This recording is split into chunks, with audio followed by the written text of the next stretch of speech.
Polda NTT menilai Ibda Rudi Soik mendapat sanksi pemberhentian dengan tidak hormat bukan imbas dari penyelidikan kasus mafia bahan bakar minyak subsidi jenis solar di NTT. Daniel menjelaskan Rudi dipecat lantaran akumulasi pelanggaran selama bertugas. Semua saudara-saudara, Mbak Rahayu memang anggota DPR periode ini. Kapolda NTT Irjen Daniel Tahimonang Silitonga menjelaskan Ibda Rudi Soik terbukti melakukan 4 pelanggaran disiplin atau etik sebelum dipecat dari kepolisian. Daniel mengklaim salah satu pelanggaran etik yang dilakukan Rudi adalah tertangkap sedang karaoke saat jam dinas bersama 3 anggota polisi lain.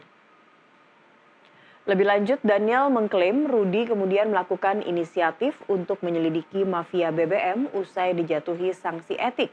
Inisiatif penyidikan itu sebagai upaya framing atas permasalahan pelanggaran etik yang terjadi.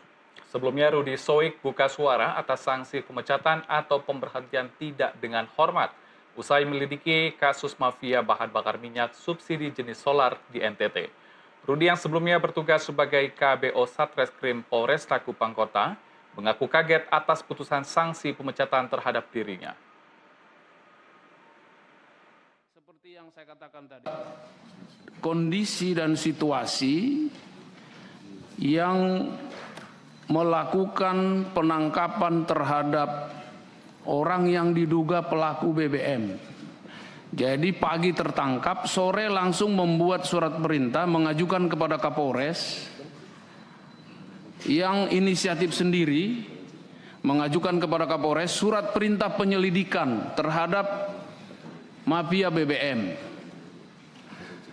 Nah, menjadi lucu dalam penelitian para hakim dan pemeriksa bahwa tindakan yang dilakukan oleh Ibda Rudi Soik ini hanya untuk memframing bahwa dia tidak bersalah dan selalu mengakui bahwa tindakan yang di karaoke ini adalah dalam rangka anef kasus BBM. Kemudian selalu mengatakan bahwa karaoke ini adalah tempat safe house mereka gitu untuk rapat. Sementara itu anggota DPR RI dari fraksi Partai Demokrat Benika Harman menilai tindakan Polda Nusa Tenggara Timur yang memecat Ibda Rudi Soik sebagai tindakan yang tidak masuk akal. Menurut Beni, jika memang ada kesalahan etik yang dilakukan oleh Rudi, maka sanksi pemecatan tidaklah tepat. Masalah pemecatan terhadap saudara Rudi Soik hanya karena ada kesalahan dalam penanganan kasus BBM yang diduga melibatkan pengusaha hitam setempat dan ditengarai bekerja sama dengan pejabat di lingkungan Polda yang kemudian dia dihadapkan pada sidang kode etik. Saya sampai saat ini tidak masuk di akal. Belum masuk di akal saya, Pak Kapolda. Saking tidak masuk akalnya saya menduga-duga ada apa sebetulnya ini.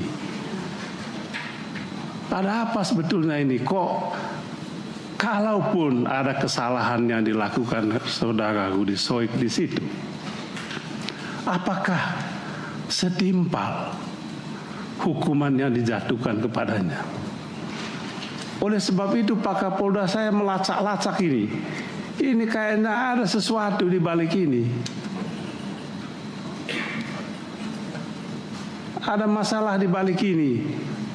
Masalah itu saya temukan. Apa yang saya temukan? Yang saya temukan adalah orang yang dulu memasukkan Rudi Soik ke BUI, kasus TPPO ini ada di Polda NTT ini. Saya duga ini adalah balas dendam. Sayang, Pak Kapolda, saya kenal Pak Kapolda ini, orang yang sangat bijak. Baru datang ke NTT juga.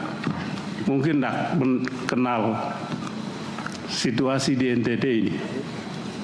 Saya duga Pak Kapolda ini dikerjain oleh anak buahnya. Hanya untuk menghukum saudara Rudi Soik. Mengapa? Tidak masuk akal ini Pak Kapolda. Pemaparan soal kasus BBM ini. kok sampai dia dipecat begitu, yang benar aja lah. Masa nggak ada lagi yang lebih bijak lagi